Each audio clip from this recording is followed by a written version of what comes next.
예, 오늘 마태복음 강의 56번째 시간인데, 오늘은 제목을 교회란 무엇인가 이렇게 이제 잡고 성경에 나와 있는 그 교회가 무엇인지 하나하나 좀 살펴보는 그런 시간을 갖도록 하겠습니다. 정말 교회 여기 오래 다니신 분들 많은데, 하여튼 교회 때문에 엄청난 스트레스도 받고, 또 어떤 분들은 교회 때문에 이렇게 기쁨도 얻고, 사실은 교회가 기쁨과 그 다음에 평강과 어떤 진리의 그런 그 터전이 좀 돼야 되는데, 하여튼 교회하고 목사 때문에 어려움을 겪는 분들이 굉장히 많은 것 같아요. 그래서 교회가 정말 무엇인가, 여기에 대해서 우리가 좀 한번 깊이 좀 생각해 볼 그런 필요가 있습니다. 그래서 교회에 대해서 여기 마태복음 16장 18절에 가서 보니까, 또 내가 네게 이르노니 너는 베드로라. 이 반석 위에 내가 내 교회를 세우리니 지옥의 문들이 그것을 이기지 못하리라. 우리 예수님 말씀해 주셨거든요. 내 교회, 예수님 말씀하신 그 내 교회가 어떤 형태의 교회가 되어야 될 것인가. 제가 말씀드리는 건 뭐 장로교다, 감리교다, 침례교다 이런 거 얘기하려고 하는 것이 아니고, 성경에서 지금 예수님께서 내가 내 교회를 세운다 그랬잖아요. 하여튼 그 내 교회, 그리스 말로는 우리가 에클레시아 이렇게 얘기를 하는데, 그 에클레시아가 도대체 무슨 뜻이냐, 이게 잘 이해가 돼야 저와 여러분이 올바른 믿음 생활하고 또 교회 생활을 할 수가 있습니다. 먼저 교회라고 하는 말은 영어로 church 이렇게 돼 있는데, church라고 하는 그런 단어는 물론 신약 성경에 나오죠. 신약 성경에 단수로 77번이 나옵니다. 그래서 제일 먼저 나오는 데가 오늘 읽은 마태복음 16장 18절이에요. 마태복음 16장 18절. 그래서 16장 18절에 거기 가서 보면 영어로는 이제 뭐라고 되어 있냐면, Upon this rock I will build my church 이렇게 되어 있어. I will, 내가 I will 하면은 앞으로 이제 하겠다 그런 얘기잖아요. 그러니까 지금 예수님이 이 말씀하실 때는 교회가 있었어요, 없었어요? 없었어요. 그렇죠? 예, 없었어요. 예수님의 내 교회는 없었어요. 없었습니다. 내가 한다고 얘기를 하니까. 그렇죠? 그 다음에 이제 마태복음 18장 17절에 가서 보시면, 이제 나중에 이제 공부하겠지만, 거기에 만일 그가 그들의 말도 무시하여 듣지 않거든 교회에 그것을 말하되, 그가 교회의 말도 무시하여 듣지 않거든 너는 그를 이교도나 세리같이 여기라. 이런 말씀이 이제 나오는데, 이걸 또 잘못 적용을 해서 여기 벌써 마태복음 16장 18절에 교회가 있었고, 그렇기 때문에 여기 18장에 예수님이 교회 보고 이렇게 일을 하라고 이렇게 얘기한 거다, 이렇게 주장하면 그것도 또 곤란해요. 여기도 지금 단어가 가서 보시면 shall이라는 단어를 썼어요. will, shall 이런 단어를 쓴 거예요. 이건 무슨 얘기? 미래라는 얘기입니다. 미래.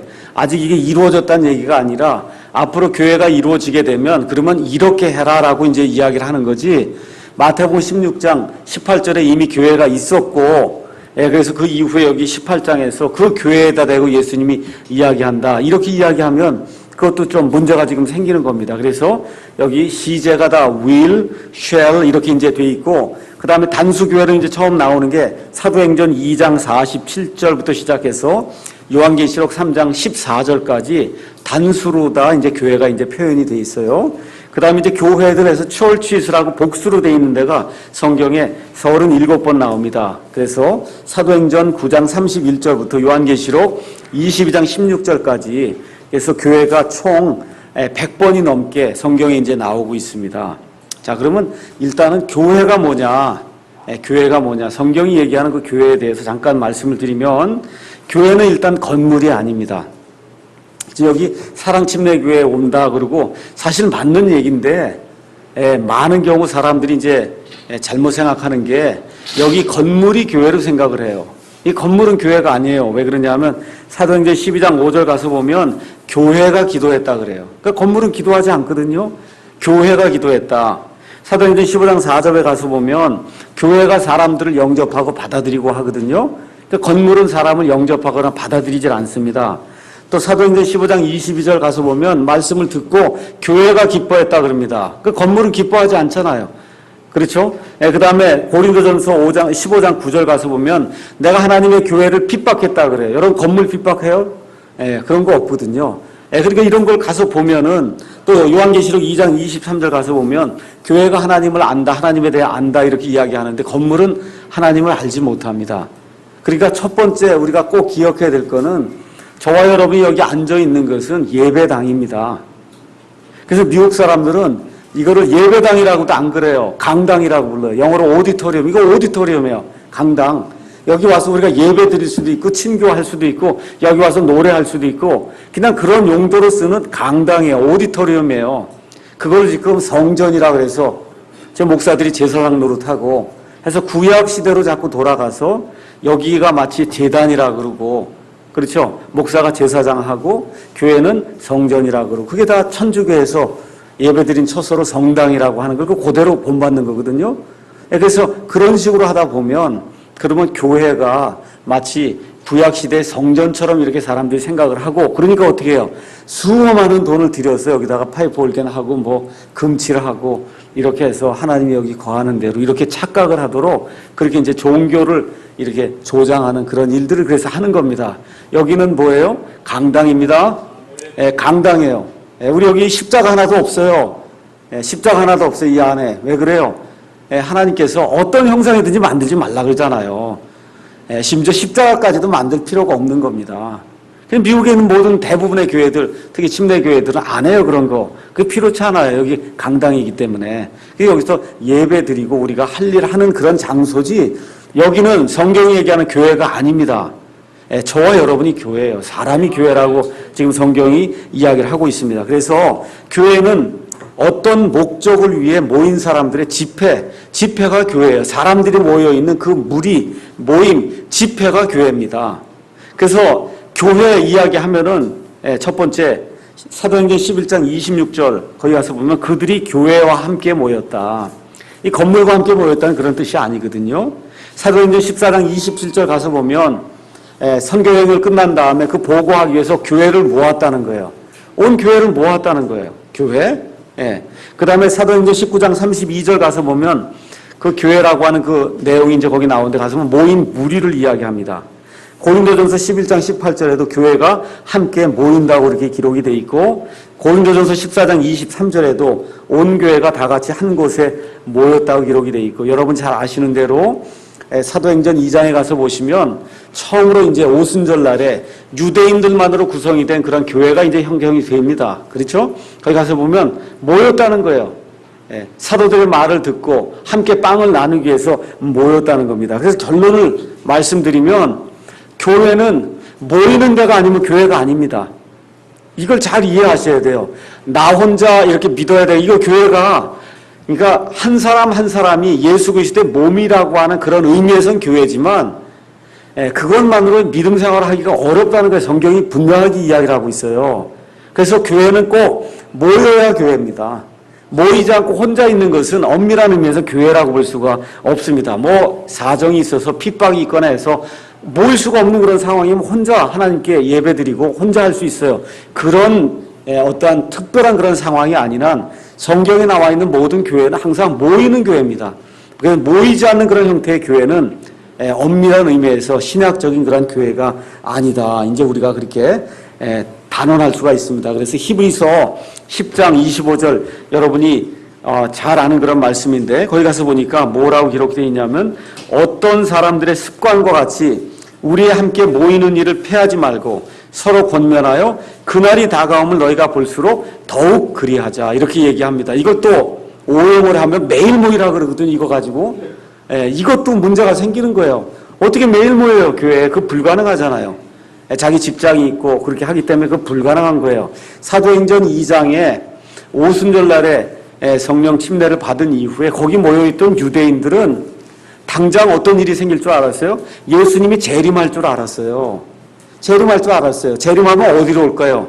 예수님이 물론 스가랴서에 있는 대로 이 올리브산에 내려오고 또 말라기에 있는 대로 성전에 임하십니다. 그분이. 그러니까 어떻게 성전을 떠날 수가 없는 거예요. 그러니까 어떻게 해요?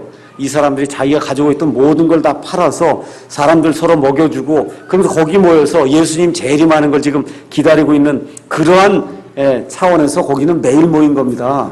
이걸 잘못 이해하거나 아니면 또 여기 히브리서 10장 말씀을 잘못 오용을 해갖고 여기 모이는 것을 게을리하지 말고 폐하지 말라 그랬으니까 매일 모여야 된다. 그것도 아닙니다. 그러니까 교회는 모여야 되는 건 맞지만 매일 모이는 건 아닙니다. 그래서 적당한 때에 성도들의 그런 필요를 따라서 그래서 모여요. 그래서 우리 교회 같은 경우는 주일날 한 번 오전과 오후에 모이고 그 다음에 금요일날 모입니다. 또 어떤 분들은 그렇게 얘기를 해요. 아니 왜 수요일날 안 모입니까? 이거 이단 아닙니까? 이거 모이고 어느 날 모이고 언제 모이고 몇 번 모이고는 그 교회 회중이 결정하는 거예요. 우리 대부분의 한국 사람들은 월화수목금토일 새벽 기도부터 해서 금요 모이고 다 따지면은 일주일에 공식적으로 이렇게 모이는 게 10번이 넘습니다. 그렇죠? 그러니까 10번 모여야 그게 교회라고 생각을 하는 거예요. 근데 그렇습니까? 미국에 있는 교회는 일주일에 2번뿐이 안 모여요. 호주에 있는 교회들 2번뿐이 안 모입니다. 영국에 있는 교회도 2번뿐이 안 모여요. 그거 교회 아니에요? 교회예요.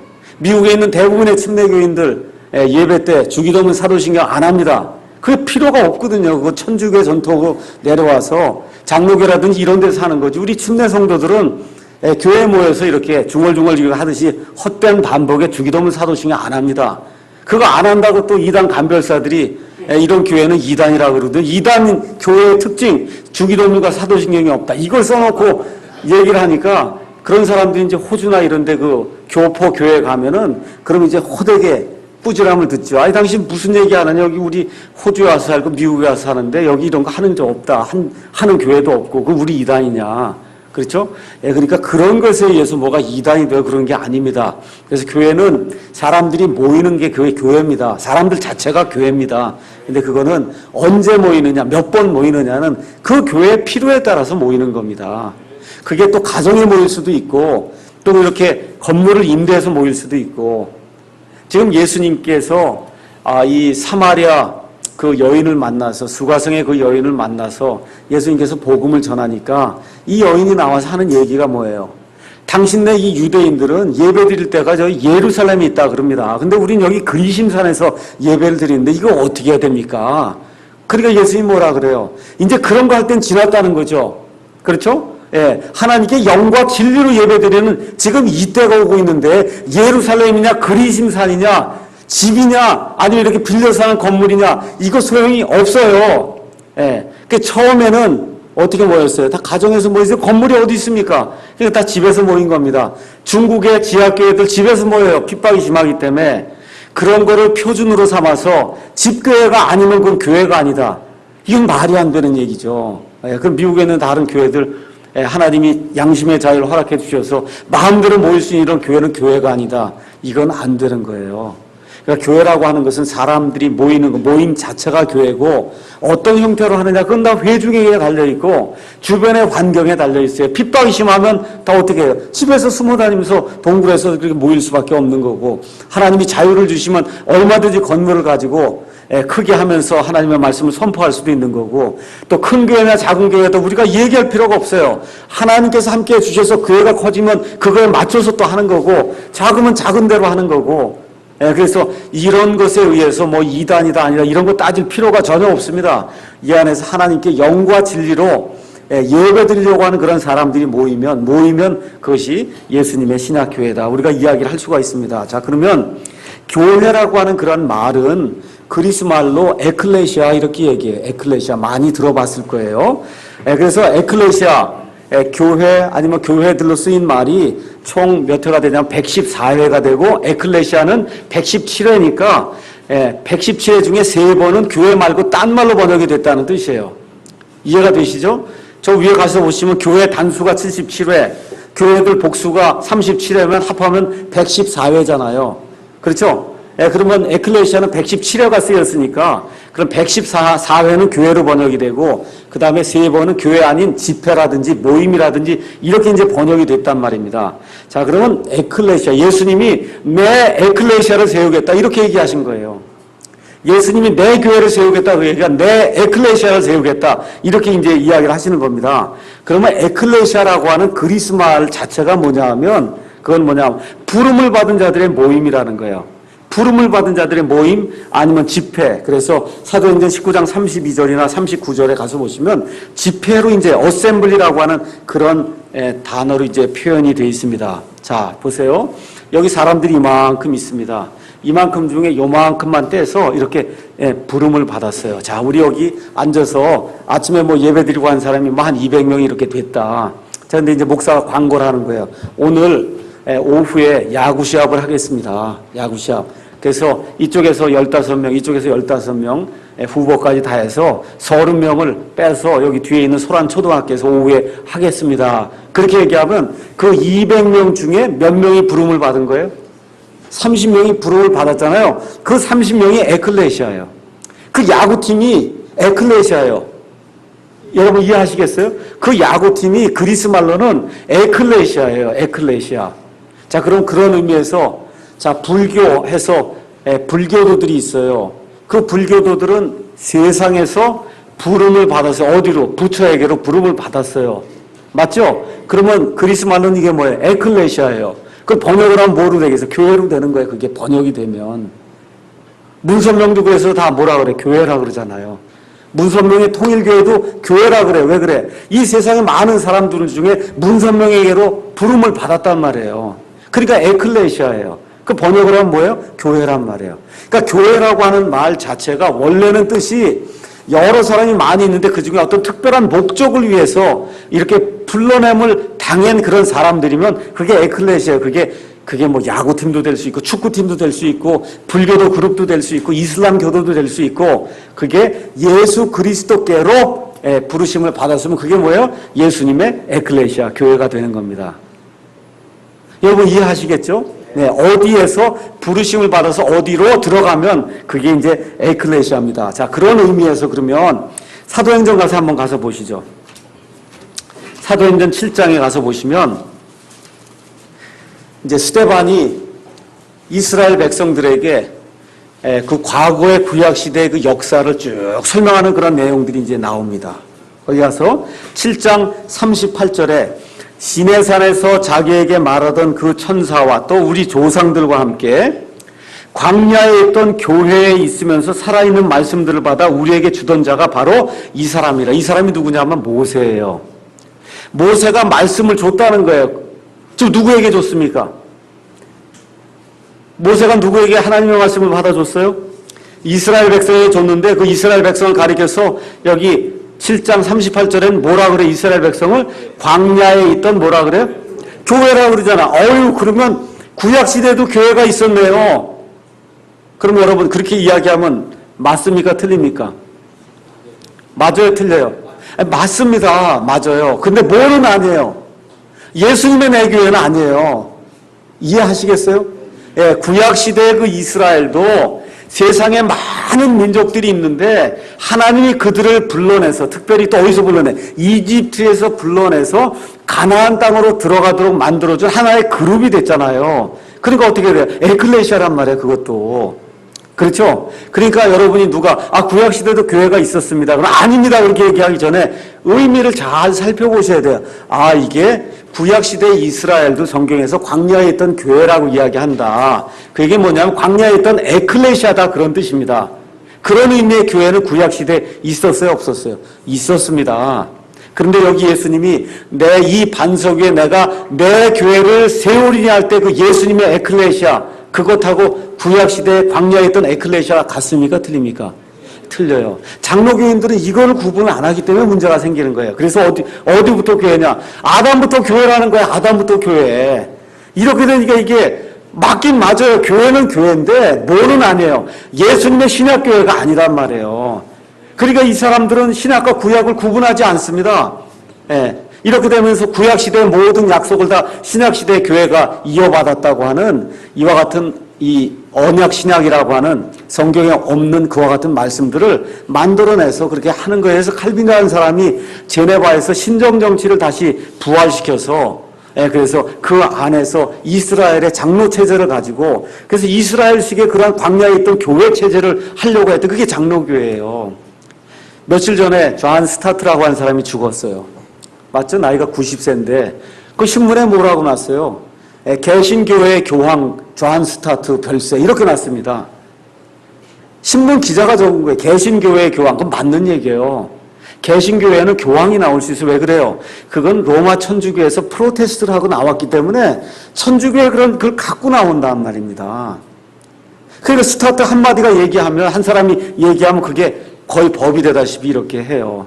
제가 지난주에도 말씀드렸듯이 빌리 그레함이니 이런 존 스타튼 이런 사람들이 처음 시작은 좋았어요. 존 스타튼은 뭐라 그래요? 하나님이 지옥 같은 거 해갖고 사람을 영원히 불 속에 집어넣지 않는다는 거예요.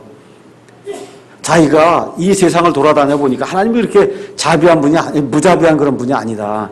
그거는 그 사람 생각 속에서 일어나는 거지. 그건 성경에 없는 말입니다. 근데 프로테스탄트의 교황이 되다 보니까 어때요? 그 사람 말 한마디가 여러 사람들 마음을 움직여서 지옥은 없다 이렇게 믿는 겁니다. 그래서 빌리 그레함이니 아니면 존 스타튼이 이런 그 사람을 쫓아가면 안 돼요. 오늘 아침에 제가 말씀드렸듯이 사람을 의지하면 안 됩니다. 저도 마찬가지예요. 저를 의지하면 안 됩니다. 뿌리를 이 말씀에 내려서 하나님의 말씀이 영원토록 불타는 지옥이 있다 그러면 아멘 믿습니다. 그렇게 하면 되는 거예요. 거기 들어갈 사람까지 내가 걱정할 필요 없습니다. 그렇지 않습니까? 그 무자비하게 하나님 어떻게 그렇게 할 수 있냐. 하나님이 하신다고 해서 하는 겁니다. 그건 저희 그렇게 믿는 거지. 개신교 교황이 얘기했다 그래서 거기 쫓아가지 않습니다. 그래서 이게 교회라고 하는데 이미 교황이 있고 여러분 교황제가 있다는 거예요. 이게 벌써 말이 됩니까? 이런 식의 교회는 예수님의 교회가 아니에요. 교회에 왕이 있고 황제가 있으면 그건 예수님의 교회가 아니에요. 맞습니까? 예수님의 내 교회가 아니에요. 그거는 사람이 만들어 놓은 교회지. 자, 그래서 구약시대의 그 이스라엘도 엄밀한 의미에서 에클레시아지만 이거는 신약시대에 우리 예수님께서 세워주신 이 예수님의 내 교회가 절대 아닙니다. 자, 그래서 신약교회, 우리가 지금 여기 나와서 신약교회를 하자고 그렇게 얘기를 하는 거예요. 우리 한국교회의 가장 큰 지금 병폐가 뭡니까? 신약시대가 그래서 한 2000년이 지났는데도 뭘 하려고 그래요? 구약교회라고 앉아있어요, 구약교회를. 그래서 여기를 아까 말씀드렸지, 이거 성전이라고 그러고, 목사가 가운 입고 와서 제사장이라고, 여기 제단이라고 그러고, 제물을 가져왔다 그러고, 말 쓰는 게 다 그렇잖아요. 이래서 이게 종교놀이가 되기 때문에 예수님이 내가 이렇게 니골라당의 교리를 미워한다고 얘기하는 겁니다. 그래서 이 안에는, 교회 안에는 예수님을 빼고는 모두가 다 형제예요. 심지어 예수님도 내가 이 회중들 가운데서 형제라 불리는 걸 부끄러워하지 않는다 그랬어요. 그래서 어떤 분이 지난번에 한번 찾아오셨더라고요. 그분이 술을 좀 드시고 그러더니 글쎄 예수님이 내 형님이라니까요. 그러면서 형님이라 불러도 되죠. 그러면서 저한테 막 부르십시오. 성경적으로 맞는 얘기 예수님이 형제라 부르기를 부끄러워하지 아니했다고 히브리서에 얘기하니까 예수님을 제가 내 형님이라 부르겠습니다. 그럼 그렇게 부르시라고 제가 말씀을 드렸는데 뭐 틀린 얘기는 아니거든요. 그래서 이게 계급이 형성이 돼서 니콜레이테인 이렇게 되어 있는데 니골라당은 이렇게 일반 성도들을 누르는 자들이라는 뜻이에요. 계시록에 가서 보니까 이미 그런 자들이 있다는 거예요. 사도 바울 끝나고 나서 이제 요한의 시대에 AD 80년 90년경에 이 성도들 위에 타고 올라가서 성도들을 누르는 자가 누구예요? 제사장 계급이거든요. 이게 이미 나타난다는 겁니다. 근데 예수님이 뭐라 그래요? 내가 그들을 미워한다 그러거든요. 그래서 교회 안에서는 소위 이런 얘기 쓰면 안 돼. 평신도. 우리 교회에서는 절대 그런 얘기 쓰면 안 돼. 평신도. 그런 거 없어요. 다 성도입니다. 다 성도. 누가 성도라고 얘기하니까 저는 집사입니다. 다 성도예요. 저도 그렇고 제일 좋은 타이틀이 이 다음에 돌아가시면 묘비 이렇게 하면 성도 누구의 묘 그렇게 적는 게 제일 좋은 거예요. 하나님 보실 때 세인트라니까. 하나님 보실 때 성자란 뜻이에요. 그게 제일 좋은 거지 뭐 굳이 거기다 집사 뭐하러 달아요. 성도 누구의 묘 이렇게 적으면 제일 좋은 겁니다.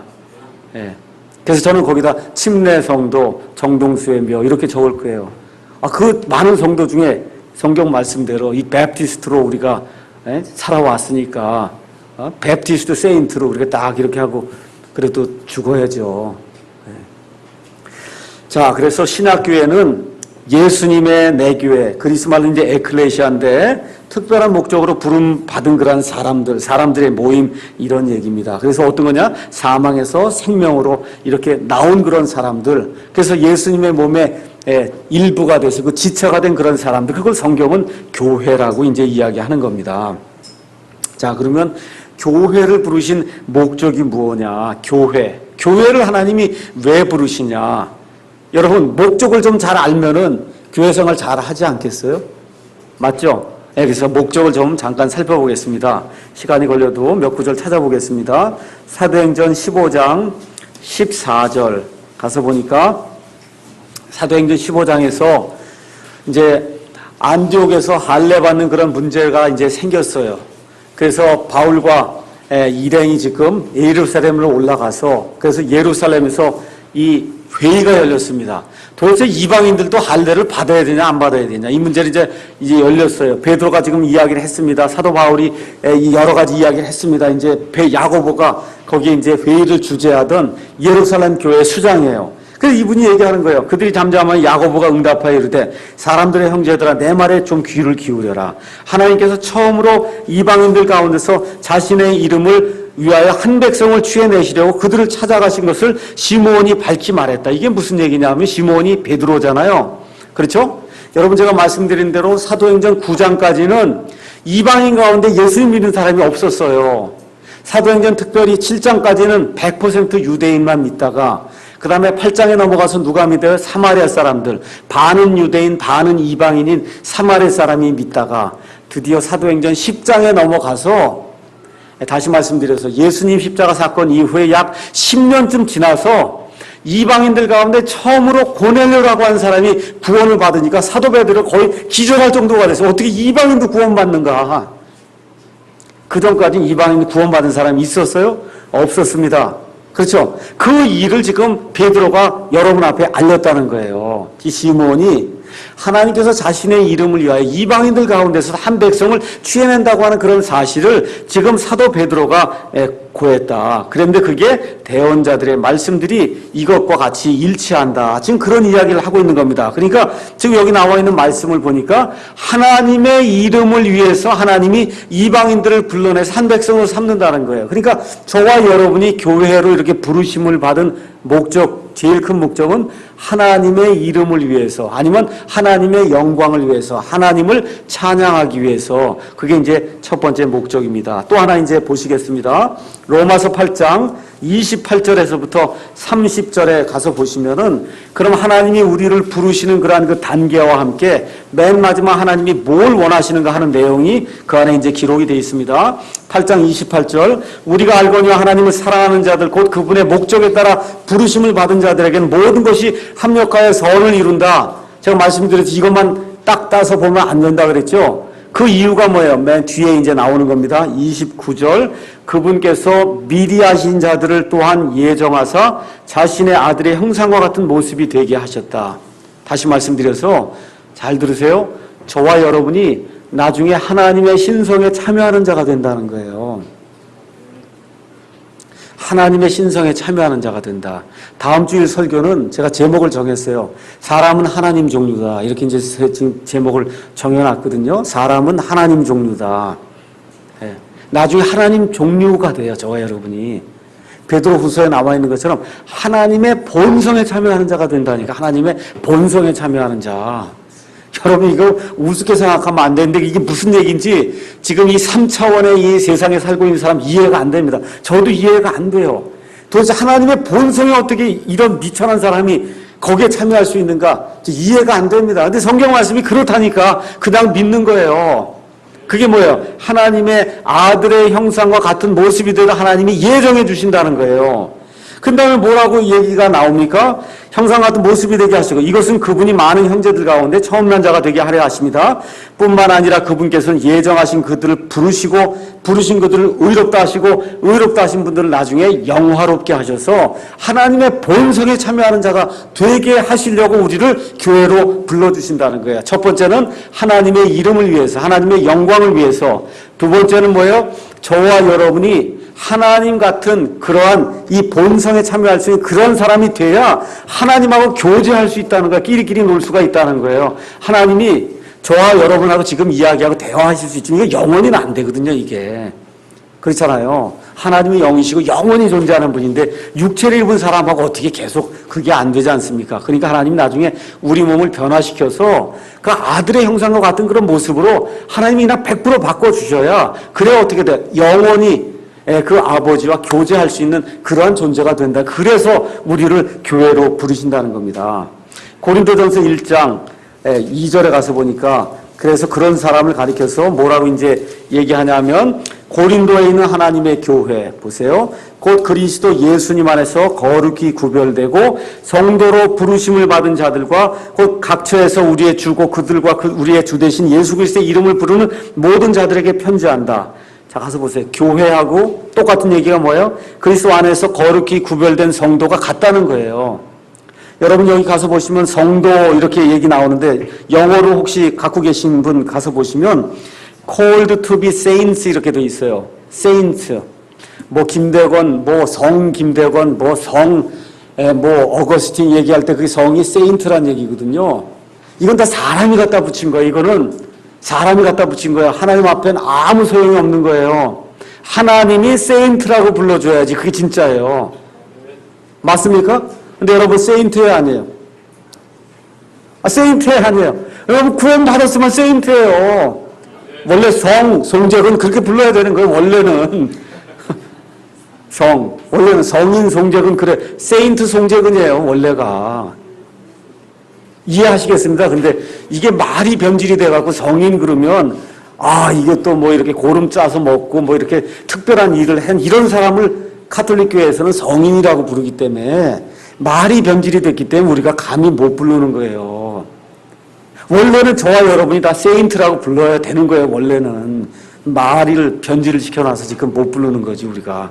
이해하시겠습니까? 그래서 거기 가서 보니까 교회가 곧 세인트예요. 거룩히 구별됐다는 거예요. 그래서 어떻게 돼? 하나님께로 아예 세상을 떠나서 하나님께로 거룩히 구별됐다. 그런 사람이 뭐 예수 그리스도의 이름을 부르는 자들이다.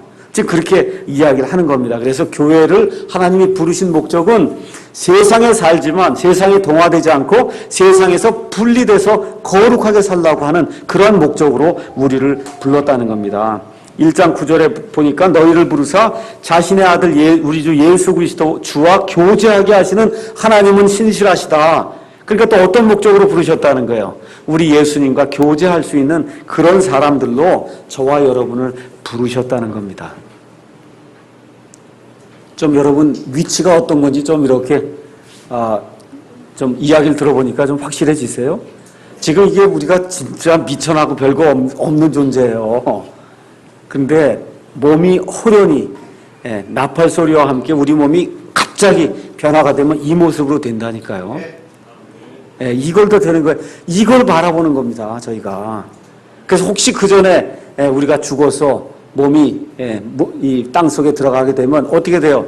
휴거받는 사람도 먼저 일어나는 거예요. 우리 부활하는 성도들이. 나팔 소리가 날 때 예수님 안에서 죽은 자들이 먼저 일어나는 거예요. 그리고 살아서 남아있는 우리가 그들과 함께 공중으로 채워 올라가 영원토록 주님과 함께 있으리라. 그러니 이 말씀도 서로 위로해라. 여러분 위로가 좀 되십니까? 그래서 예수님 믿는 겁니다. 그래서 여기 가서 보시면 고린도전서 가서 보니까 성도라 부르심을 받았는데 이 성도들 모습이 고린도전서 읽어보니까 거룩하지 못하죠. 그렇죠? 고린도전서 읽어보니까 깨끗해요? 안 깨끗해요? 고린도전서 왜 썼어요? 고린도전서 쓴 목적이 교회 안에 지저분한 것들이 너무 많아서 그래서 지금 여기 사도 바울이 그 지저분한 걸 다 청소하려고 지금 쓴 거예요. 그 안에 가서 보니까 음행하는 자도 있고 그 안에서 가서 보니까 교인들끼리 교회 안에서 서로 분쟁해서 가서 법정에 고소하는 사람도 있고 그렇죠? 우상에 갖춰다 드린 그러한 뭐 그냥 물건들도 그냥 막 먹고 그래갖고 사람들 실족시키는 사람도 있고 주의 만찬에 와서 막 그냥 먼저 술 먹고 뭐 이래갖고 퍼져서 자는 사람도 있고 죽는 사람도 있고 부활이 지나갔다는 사람도 있고 근데 그걸 다 예수님이 뭐라 그래요? 여기 가서 보니까 고린도에서 예수 그리스도의 부르심을 받은 성도라고 부르는 거예요. 그러니까 하나님 보실 때의 성도예요. 오늘 어떤 한 분이 저하고 식사를 하면서 그 얘기를 하더라고요. 하나님 보실 때 정말 성도인데 이게 날이 갈수록 제 모습을 보면 이게 추접하기가 정말 그지없습니다. 그거예요. 저와 여러분의 삶이 사실 그렇습니다. 그러니까 하나님 보실 때 이런 존재지 하나님이 이렇게 인정을 해주시는 거예요. 뭘 통해서? 내 행위와 상관없이 예수님의 그 피보자기를 이걸 딱 싸버려갖고 하나님이 딱 보면 우리가 깨끗한 존재예요. 근데 우리가 우리 자신을 보면 지저분하기가 그지없고 날이 갈수록 그 지저분한 정도가 더 많이 보이는 그런 존재로 그게 바뀐다는 겁니다. 그게 성화가 되는 그런 과정이다. 그래서 이 내용 그렇다고 또 이거를 악용하거나 오용해서 지저분해도 다 성도라 그랬으니까 이제부터 내가 마음대로 살아야 되겠다. 그렇죠? 그런 부류가 있잖아요. 한 번 구원받으면 영원히 구원받으니까 어떻게 해요? 마음껏 무슨 일을 해도 아무 문제 없다. 이렇게 주장하는 그런 사람들이 또 있지 않습니까? 실질적으로 있어요. 이거는 우리나라에만 있는 게 아니라 여기 3세기, 4세기 지나가면서부터 그래서 아리우스파가 생기고 그다음 영지주의자들이 생기고 이런 사람들이 주장한 게 그런 거예요. 한 번 구원받으면 영원히 구원받는 거니까 무슨 일을 해도 구원받는다는 거예요. 그러니까 어떻게 살아요? 방탕하고 음욕에 가득 찬 그런 삶을 살고 그런 삶을 산 그런 악한 자들이 역사상 많이 나타났습니다. 그래서 그렇게 하라고 하는 것이 아니라 우리가 신분적으로 이미 성도가 돼서 하지만 이 세상 사는 가운데 어려움이 있는 건 사실입니다. 그럼에도 불구하고 나날이 갈수록 점점 성화되는 그런 삶을 살아야 되는 것이 그게 교회의 본질이다. 자, 그러면 교회의 소유주가 누구냐? 교회의 소유주가 누구냐? 지금 교회에서 가장 문제가 되는 게 이거 아니에요. 목사가 교회 소유주인지 아니까 이게 문제가 생기는 겁니다. 그러니까 은퇴한 다음에도 이거 다 내 거니까 돈 내놔라 이렇게 얘기하잖아요. 맞습니까? 교회의 소유주가 누구냐?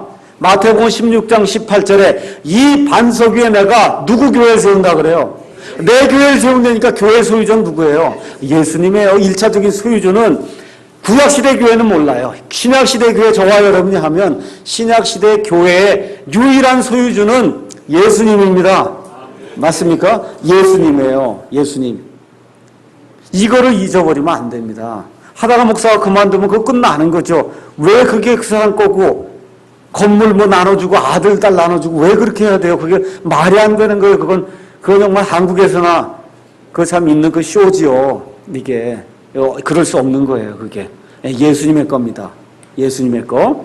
자, 그러면 꼭 예수님의 교회만이다. 어떤 분은 그렇게만 주장을 하는데 성경은 또 그렇지도 않아요. 예수님이 또 누구예요? 하나님이시잖아요. 그렇죠? 사도행전 20장 28절 가서 보겠습니다.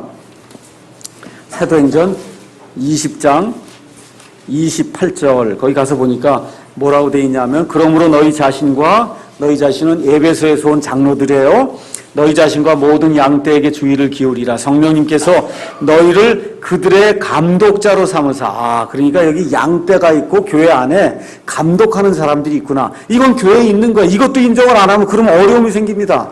이게 예수님 안에서 다 성도다 맞습니다. 근데 뭐가 있어요? 양떼가 있고 감독자가 있다. 이건 또 인정이 돼야 되는 거예요. 이게 그런데 사무사 무슨 교회를 하라 그래요? 하나님의 교회 곧 그분께서 자신의 피로 사신 교회를 먹이게 하셨느니라. 에베소 교회 장로들에게 지금 사도 바울이 죽기 전에 지금 이야기하는 유언의 말씀이에요. 양떼를 먹이라고 하나님이 했는데 그 양떼 그게 뭐야? 하나님의 교회라는 거예요. 그러니까 예수님의 교회가 곧 하나님의 교회. 그러면서 거기 와서 보니까 그분께서 자신의 피로 사신 교회다. 교회를 피로 사신 분이 누구세요? 예수님이죠. 그러니까 여기 가서 보니까 하나님의 교회가 곧 예수님의 교회인데 그 하나님이 자신의 피로 샀다고 하니까 그분이 누구예요? 예수님이에요. 그러니까 예수님이 하나님이라는 거예요. 그렇죠? 그래서 여기 이거를 또 극단적으로 얘기해서 마태복음 16장 18절에 따라 교회는 무조건 예수님 교회지 다른 교회는 아닙니다. 그것도 아니에요. 여기 가서 보면 하나님의 교회라고도 얘기가 되어 있기 때문에 우리가 예수님의 교회예요. 하나님의 교회예요. 그럼 하나님의 교회면 하나님 아버지 것도 되고 아들 하나님 것도 되고 또 누구 것도 되겠어요? 성령. 물론 성령님의 교회라는 얘기는 안 나옵니다. 성경 말씀 자체에. 그렇지만 우리가 하나님의 교회라고 이야기할 때는 삼위일체 하나님을 이야기하는 거다. 이렇게 봐서 문제가 없습니다. 그래서 포인트는 뭐냐면 사람이 주인이 되는 교회는 이 세상에 없어요. 이 건물은 소유할 수 있어요. 은퇴한 목사가 건물은 그건 소유할 수 있어요. 지금 다 교회가 내 거라고 하면 다 건물이 내 거라는 거예요. 건물. 그렇죠? 근데 예수님은 건물을 교회라고 그러지 않습니다. 사람을 교회라고 이야기하는 거예요. 사람을. 그래서 교회의 소유주는 예수님이요. 조금 넓게 이야기하면 삼위일체 되시는 아버지 하나님, 아들 하나님, 성령 하나님의 교회다. 자, 그러면 교회에 어떻게 들어갈 수 있습니까? 여러분 교회 여기 문 열고 들어오면 교회잖아요. 그렇죠? 그렇게 생각하면 그거는 건물에 들어오는 겁니다. 건물에 들어오는 거예요. 예수님의 내 교회에 어떻게 들어오느냐. 예수님의 내 교회에 들어올 수 있는 방법은 하나뿐이 없습니다. 예수님의 내 교회. 그런 성령님의 침례를 받는 길 외에는 없어요. 침례 받으라고 얘기하니까 물속에 들어갔다 나오면 되는 걸로 생각하는데 그런 침례 말고 성령 침례를 받아야 돼요. 이 땅에 태어날 때 모든 사람이 다 죽을 수밖에 없는, 그래서 죄와 범법들로 인해서 죽은 상태로 태어납니다. 그래서 영이 있는데 영이 기능을 못해요. 하나님과 교통을 할 수 없는 그런 상태로 태어나요.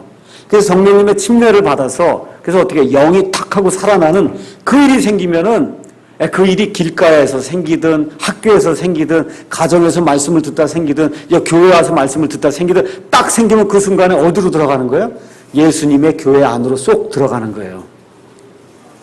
맞습니까? 예수님의 교회 안으로 들어가는 거예요. 제가 말씀 읽겠습니다. 고린도전서 12장 12절부터 13절 말씀을 제가 읽겠습니다. 몸은 하나이며 많은 지체를 가지고 있고 그 한 몸의 모든 지체가 많아도 한 몸인 것 같이 그리스도도 그러하시니라. 다 같이 읽겠습니다. 우리가 유대인이나 이방인이나 매인자나 자유로운 자나 모두 한 성령에 의해 침례를 받아 한 몸 안으로 들어왔으며 모두가 마시게 되어 한 성령 안으로 들어왔느니라. 그러니까 성령 안으로도 들어오고 예수님 안으로 들어오고 하나님 안으로 들어오고, 이게 신약시대의 교회입니다. 뭐에 의해서 들어와요? 성령 침례, 유일한 방법이에요. 성령 침례 외에는 그걸 예수님이 얘기하신 다른 표현으로 얘기하면 사람이 다시 태어나야 된다는 거예요. 어떻게 다시 태어나요? 저 위에 하늘에서 다시 태어나요. 다시란 말은 하늘에서 그런 뜻이에요. 이 땅에다 태어날 땐 땅에서 태어나거든요. 땅에서 다 엄마 뱃속에서 지금 다 태어났는데 예수님이 내가 다시 태어나야 한다 그 말로 인해서 말한 걸로 인해서 너희가 놀라지 말라. 거기 나오는 다시는 하늘에서 그런 뜻이에요. 하늘에서. 그래서 영에서 난 것은 영이고 육에서 난 것은 육이다. 어머니 뱃속에서 한 번 난 건 그 육이에요. 영원히 죽을 수밖에 없는 그런 육이에요. 영으로 나야 된단 말이에요. 그 영으로 나는 게 그게 성령님의 침례예요. 그래서 침례라고 하는 건 뭐야? 푹 잠겨야 된단 말이에요. 그러니까 그냥 사람이 여기부터 여기 발끝까지 성령님으로 푹 잠그는 거예요. 그러니까 성령님 안에 푹 떨어지는가 할 수 있는 방법은 두 가지예요. 성령님 안으로 푹 떨어지든지 아니면 성령님이 들어와서 여기부터 여기까지 쭉 채우든지 둘 중 안에 하나예요. 어떻게 되든 상관없어요. 어떻게 되든 어떻게 돼? 여기부터 여기까지 성령님으로 푹 잠기는 그런 일이 일생에 한 번 있어야 되고, 성령 침례는 매번 생기는 거 아닙니다. 성령 침례는 일생에 한 번 생기는 거예요. 성령님의 침례는 구원받은 그날만 딱 생기는 거예요. 성령 침례가. 구원받은 이후에는 성령님의 충만을 받으라고 성경이 이야기하는 겁니다. 그래서 일생에 단 한 번 생기는 그런 일이 성령 침례입니다. 그래서 여기서 구원받았습니다 하고 고백하시는 분은 성령 침례를 받았다 그렇게 이야기하는 거예요. 물 침례하고 상관없고 교회 오래 다닌다 하고도 아무 상관이 없어요. 뭘로 다 가능해요? 하나님의 말씀을 들을 때, 그 말씀을 들을 때, 믿음은 들음에서, 들음에 의해 온다 그랬어요. 그래서 들을 때 음악 듣고 기도하고 이러다 성령 침례 받는 건 없습니다. 아시겠죠? 성령 침례는 뭐에 의해서만 와요? 하나님의 말씀을 듣고 옳거니 내가 정말 죄인이구나. 이건 내 힘으로 이게 안 되겠구나.